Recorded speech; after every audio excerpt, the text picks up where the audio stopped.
Good morning, children. Now we have started to discuss about the coal and petroleum, that means the fossil fuels, or they are also called the non-renewable energy resources, or they are also called the exhaustible energy resources. And we have discussed about the use of coal and petroleum and natural gas. The coal and petroleum reserves can get exhausted if we continue using them at a rapid rate. So, because the formation of these fossil fuels is very slow process and takes very long period of time for renewal. Just now we have discussed in the previous class that why they are called the non-renewable energy resources. Now, next part we are going to discuss about the steps to conserve the coal and petroleum resources.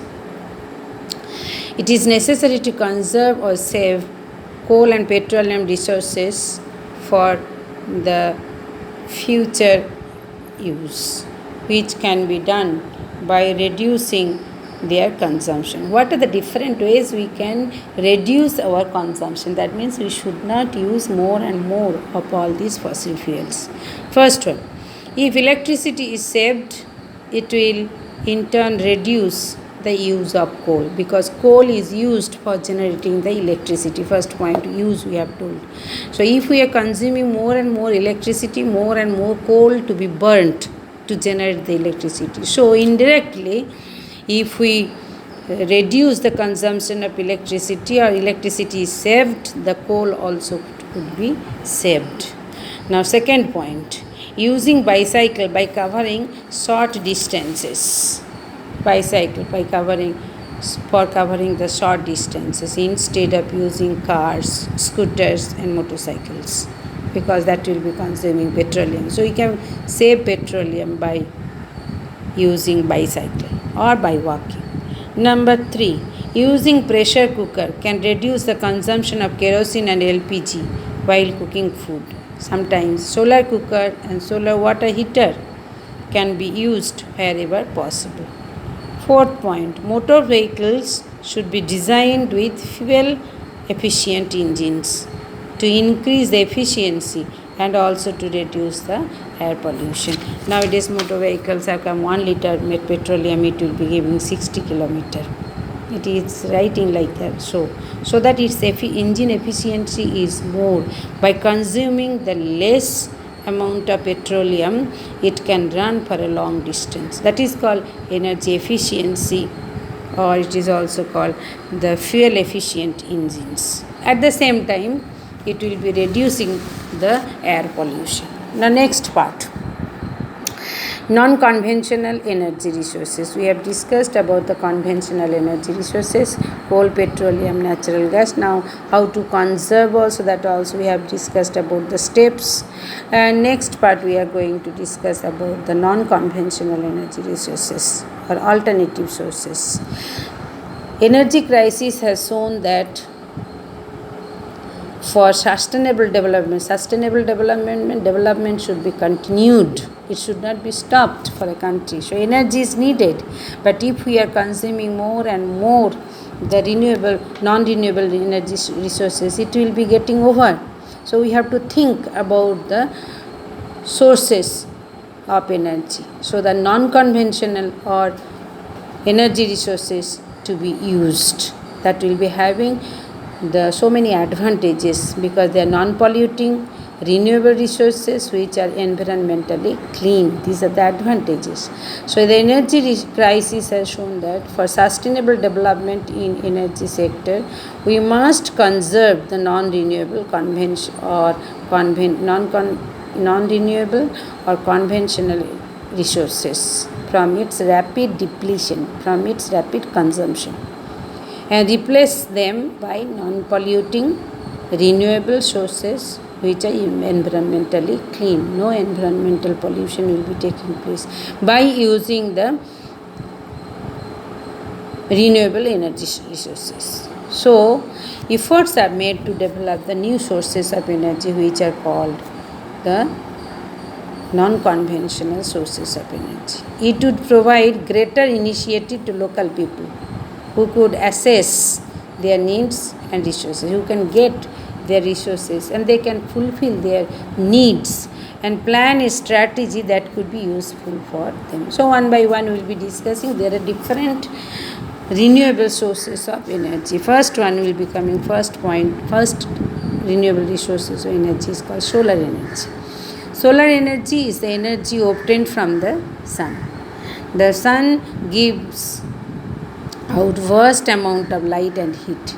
It is only a less than half, than 47% of solar energy which falls on the atmosphere reaches the earth's surface.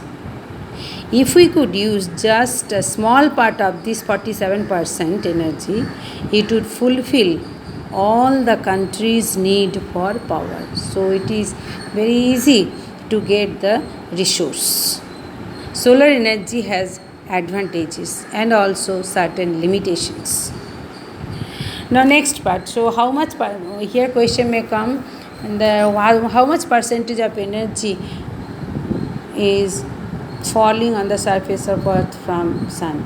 That is 47%. 47%. Now next part, solar energy devices. To trap the sunlight, what are the devices or instruments have to be developed? The energy from the sun can be harnessed, can be trapped, can be developed to provide power.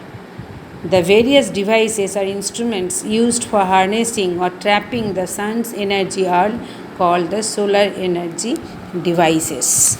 Now next, what are the devices? First one we will be discussing solar cells. Second is solar panel. Third one is called solar cooker. And fourth is called solar thermal power plant. So one by one, solar cell. Solar cells, they are also called the photovoltaic cells. That means photo means light energy will be utilized by this cell. They are also called photovoltaic cells. So solar cells are made up of the mineral silicon that converts sunlight directly into electricity. Solar cell produces electricity without polluting the environment. Since it uses no fuel other than the sunlight, no harmful gases, no burning and no waste separated. These are the advantages of using the solar cell. These can be installed in remote and inaccessible areas where setting up a power plant is expensive. Suppose mountain and hilly areas or forest areas where other power plant cannot be installed. In these places, solar cells can be, with the help of solar cells, the sunlight energy can be trapped and the electricity also can be generated. Now what are the uses of these solar cells? It can be used, first point, it can be used for street lighting, traffic signals, water pumping, battery charging system. First one. Second one, it is used in artificial satellites and space probes, space examination. Now next, third point, it provides radio and TV transmission to remote areas. Energy is needed, the solar cell can be utilized for radio and TV transmission purpose. Fourth point, it is used in calculators, electronic toys and watches. So these are the uses of solar cells. Second electronic device or solar device is solar panel. What is the solar panel? No, the arrangement of many solar cells side by side. If a solar cells like this, side by side, so many solar cells to be arranged and connected to each other is called the solar panel. The capacity to provide the electric current is much increased in the solar panel, but a disadvantage is also there. The process of manufacture is very expensive, cost effective.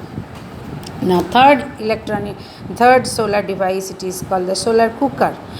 It consists of an insulated metal box or wooden box which is painted from inside so as to absorb maximum solar radiations. In that box, suppose if this is the box, that will be covered by a thick glass. Thick glass sheet forms the cover over the box.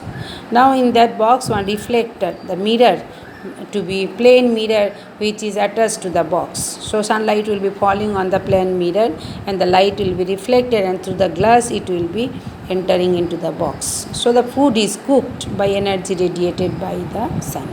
That is called the solar cooker. Solar thermal power plant. Solar thermal power plant, many solar panels are used to concentrate the sun, to harvest or to trap the sun rays or sunlight, to heat up water into steam. The steam is used to run the turbines to produce the electricity. So what are the advantages of solar energy? There are so many advantages. All the renewable energy resources are having the advantages, common advantages are there. First one, it is available in abundance in our country and is free of cost. Sunlight need not buy, free of cost we can get. Second one, it is a renewable source of energy.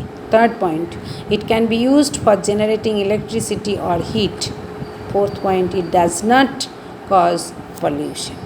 The 2 marks question may come. What are the advantages of using the solar energy? Okay, thank you children.